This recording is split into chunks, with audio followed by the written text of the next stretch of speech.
कहते हैं बच्चे भगवान का रूप होते हैं और भगवान तो सब देखता है ना, वैसे ही बच्चे भी सब कुछ देखते हैं। यह कहानी एक काल्पनिक मानसिकता पर आधारित है, जहां नाटकीय तरीके से बच्चों के सपने को दर्शाया गया है। बताओ, आप लोग एक नेता के बारे में क्या जानते हो? राजू, पहले आप बताओ। नेता मैम, नेता के बारे में बताने कोई बात ही नहीं है। मेरे हिसाब से सफेद कोटा पहन लिया, सफेद झूठ बोलना सीख लिया और बेशर्मी सीख ली, हो गई नेता।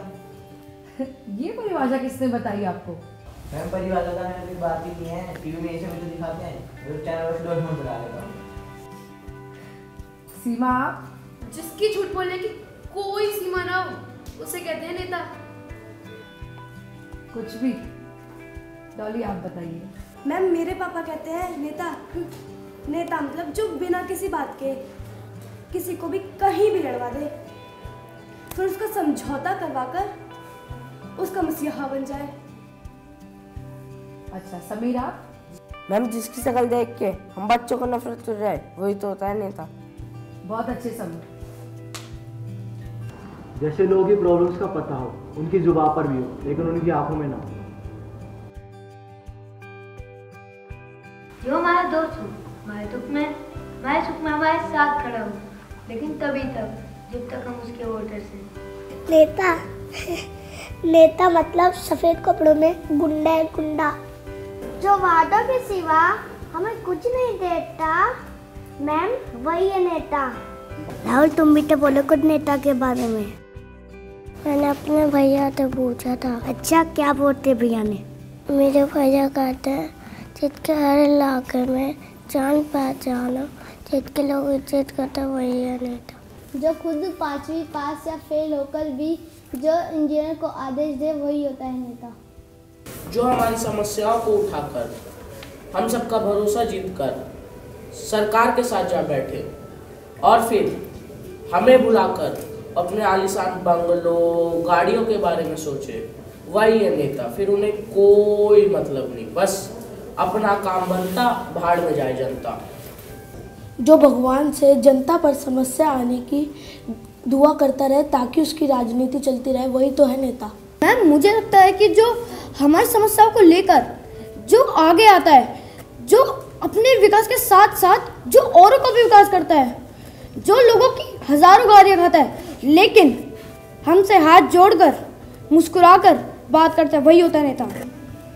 एक नेता अपनी जनता की आवाज होता है। जिसका नेता जितना ही बुरा या भ्रष्ट होता है, उसकी आवाज उतनी ही कमजोर होती है। मैम, जिसे हम वोट तो देते हैं उसकी गुंडागर्दी, उसकी दबंगई, उसके गाड़ी के कलेक्शन को देखकर पर उम्मीद हम ईमानदारी की करते हैं। नेता उस दुनिया का सबसे महान व्यक्तित्व है, लेकिन वो बुरा तब बन जाता है जब वो पॉलिटिशियन बन जाता है। बहुत अच्छे समझ।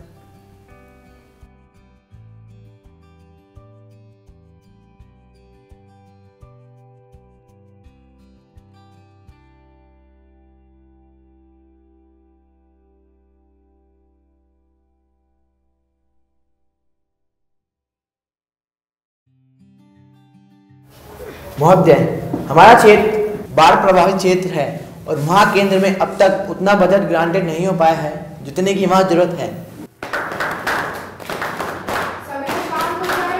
आप सभी लोग शांत हो जाइए और आप कृपया करके बैठ जाइए। महोदय, पिछली बार दिया हुआ ग्रांट इन्होंने बिल्कुल इस्तेमाल ही नहीं किया और जितना किया उसमें मनमानी टेंडर देकर भ्रष्ट ठेकेदारों को वहाँ का भांड बनाने की जिम्मेदारी दे दी। महोदय, इस मामले में आप सीबीआई लगा सकते हैं। मैं अगर 1 रुपया भी इधर उधर गलत तरीके से करता पाया जाता हूं तो 200 मिले वो मंजूर। और अब ऐसे लोग हम पे आरोप लगाएंगे इनका इतिहास भ्रष्ट है।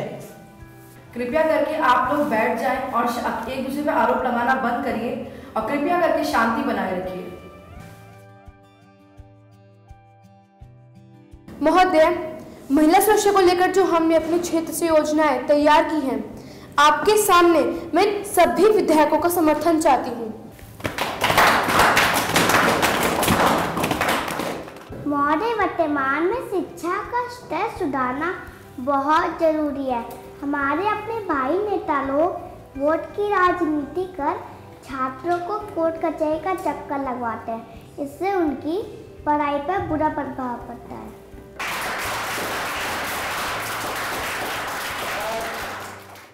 नमस्कार सर। नमस्कार, बताइए क्या समस्या है आपकी? सर हमने पिछले साल परीक्षा दी थी 68,500 वैकेंसी पर। सर हम पास भी हुए, लेकिन हमारा सिलेक्शन नहीं हो पाया सर, और हमसे कम मेरिट वाला हो गया। सर हम पिछले एक सालों से अपने सिलेक्शन के लिए लड़ रहे हैं। हमारी पिछली सरकार ने हमें धोखा देने का और कुछ नहीं करा।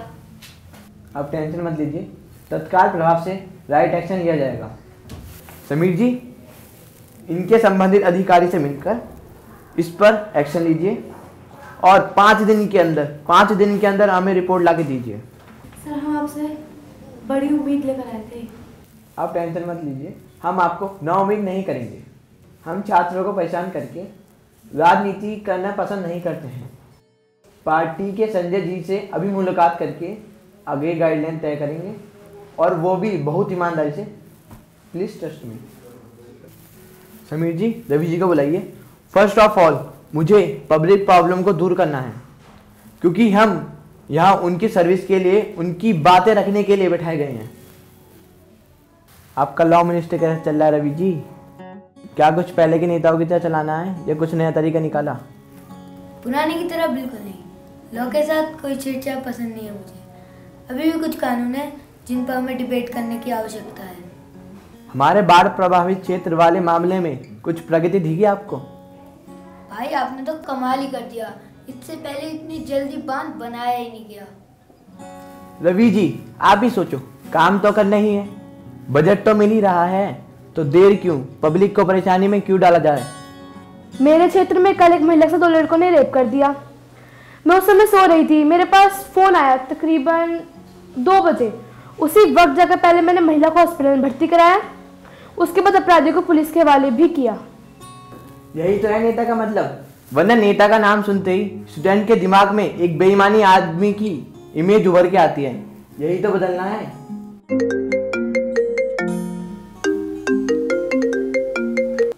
हेलो जी, रजत जी बताइए। हाँ, तो हम सभी पार्टी मेंबर्स को एक मीटिंग करके पब्लिक की प्रॉब्लम डिस्कस कर लेनी चाहिए, ताकि हमारे नियम पब्लिक के लिए कन्वीनियंट हो।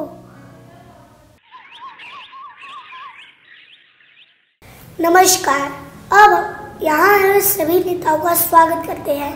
अब हम पब्लिक की समस्याओं पर बात करेंगे। सबसे पहले हमें महिला सुरक्षा के लिए महिलाओं को सेल्फ डिफेंस करना सिखाना होगा। ये तो वक्त की जरूरत है। फिर सभी ऑफिस में लेडी फ्रेंडली माहौल बनाने का आदेश दे दिया मैंने, उसको इम्प्लीमेंट कराना बहुत जरूरी है। ये बिल्कुल ठीक बात है। हमारा लक्ष्य ये है कि हमारी पार्टी अदर पार्टियों की तरह सिर्फ सत्ता में न डूबी रहे। हमें वोटर्स की समस्या को जानना है और तभी हम कुछ कर सकेंगे। हमें बूढ़े बुजुर्गों के लिए सरल माहौल बनाना चाहिए, तभी हम उनके लिए सच में खुशहाल देश बना पाएंगे। क्राइम को कम करने के क्या विचार है आप लोगों के पास? ये तो सबसे इम्पोर्टेंट पॉइंट है। हमें क्राइम को कम करने के लिए प्रशासन को तो टाइट करना ही होगा। एक ऐसा सीक्रेट ग्रुप जो पुलिस कमीशन की देखरेख में होना चाहिए, जो अपराधियों की हर मूवमेंट की खबर हमें अपराधियों से पहले दे। बिल्कुल सही कहा आपने। हमारी जो पुलिस की इमेज है वो तो हमेशा क्राइम के बाद ही आती है, वो कुछ बदले। यार सबसे पहले तो गली मोहल्ले में डस्टबिन लगवाओ। हाँ, और पब्लिक टॉयलेट, इस पर भी एक इशू है। इस पर भी सबसे ज्यादा लेडीज को प्रॉब्लम होती है। सबसे ज़्यादा ज़रूरी है इस बात पे ध्यान देना कि कोई किसी की भावनाओं का गलत फ़ायदा ना उठाए और दंगे फसाद ना करे। बिल्कुल, मैं सहमत हूँ, लेकिन इसे हमें इम्प्लीमेंट करना होगा, तभी हम और से लगेंगे, वरना बातें सभी करते हैं। बिल्कुल सच कहा आपने, हमें ग्राउंड लेवल पे इम्प्लीमेंट चाहिए। तो जितनी भी बातें हमारे बीच हुई हैं, इसे हमें अपने अपने क्षेत्रों में स्ट्रिक्टली फॉलो करना चाहिए, ताकि हम नेताओं का अलग इमेज बना सकें।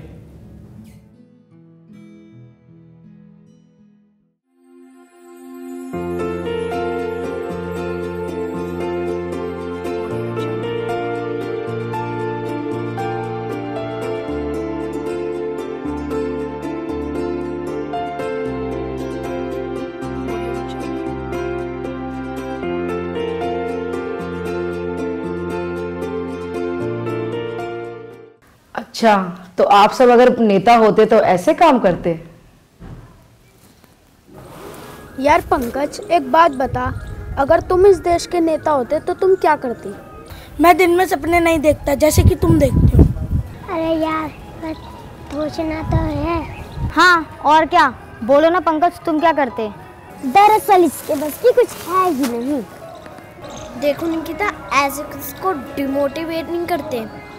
बोलो ना पंकज, तुम क्या करते? मैं नेता होता ना तो सबसे पहले गरीबी और भ्रष्टाचार को दूर करता। अरे वाह पंकज, क्या बात की है, आज मजा ही आ गया। तुमने तो हमारा दिल ही जीत लिया। बोलने और करने में बहुत फर्क होता है दोस्तों। तुम्हें पता है, भ्रष्टाचार एक कीड़ा है जिसे हम सब ने पैदा किया है। अगर हम सब सुधर जाए तो भ्रष्टाचार तो अपने आप ही खत्म हो जाएगा। बिल्कुल सही कहा तुमने। ये हुई ना बात। हाँ, पर मैं वोट बैंक की राजनीति की तरह नहीं बोल रहा। ये तो कमाल की बात है। हाँ, अगर मैं नेता होती तो सबसे पहले दहेज प्रथा, महिला समाज, बाल विवाह के प्रति काम करती। हाँ प्रांशी, ये तुमने सही कहा, इसके बारे में कोई सोचता ही नहीं है। लेकिन अगर हम नेता होते तो इनसे काम जरूर कराते। कुछ नहीं, बहुत कुछ करते। इन समस्याओं को जड़ से खत्म करने की कोशिश करते और एक दिन तो ये खत्म हो ही जाता। हाँ भाई हाँ, पर यह मत भूलो कि हमें कानून व्यवस्था को भी साथ लेकर चलना है। हाँ, बिल्कुल सही कहा तुमने। इस देश को आगे बढ़ाने के लिए इन सब चीज़ों का बहुत ज़रूरी ख़त्म होना चाहिए। हाँ सही कहा तुमने, काश हम भी नेता होते तो कुछ ना कुछ करते। मैं भी यही मानती हूँ, अगर हम नेता होते तो देश का कल्याण हो जाता। परंतु अफसोस। चलो कोई बात नहीं, हम नेता ना हुए तो क्या हुआ, देश की जागरूक जनता तो है, क्यों दोस्तों? यार होली के गाने चल रहे हैं, मेरा तो नाचने का मन कर रहा है। कहते हैं बच्चे भगवान का रूप होते हैं और भगवान तो सब देखता है ना, वैसे ही बच्चे भी सब कुछ देखते हैं। यह कहानी एक काल्पनिक मानसिकता पर आधारित है, जहां नाटकीय तरीके से बच्चों के सपने को दर्शाया गया है।